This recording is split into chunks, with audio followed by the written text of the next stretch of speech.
राधे राधे, हर हर Mahadev. Welcome है आप सभी का। सभी को हाथ जोड़कर प्रणाम है। तो आइए, मैं आप सबके लिए बहुत प्यारा भजन लेकर आई हूँ। कैसा लगेगा आप लोग जरूर बताइएगा। तो आइए सुनते हैं। आरे पीसेली गौरा देई भांगी आधा तुरावा नाये ना झारा झरिलो। आरे पीसेली गौरा देई भांगी आधा तुरावा नाये ना झारा झरिलो। ए जी कावाना कलम से विधाता करम लिखले मोर बर मिलले भिखारी। आरे कावाना कलम से विधाता करम लिखले मोर बर हऊँ भिखार। आरे एतना बचन जब सुने ले नारायण सुना गौरा बचन हमार। आरे एतना बचन जब सुने ले नारायण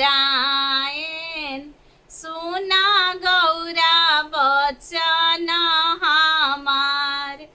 आहे सोने के कलम से विधाता करम लिखले तोहर बर हउए त्रिपुरारी।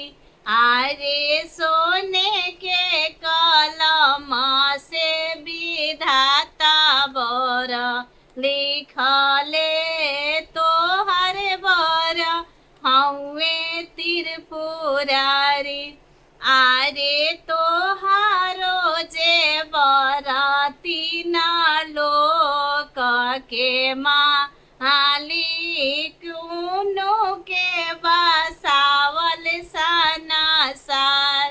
आरे तोहारो जे बराती ना लोक के मालिक उनो के बसावल सनासार। आरे तोहारो जे बरती ना लोक के मालिक उनो के बसावल सनासार। आहे लोगावा कहे गौरा बम बम लहरी केहू कहे बोले भनडार।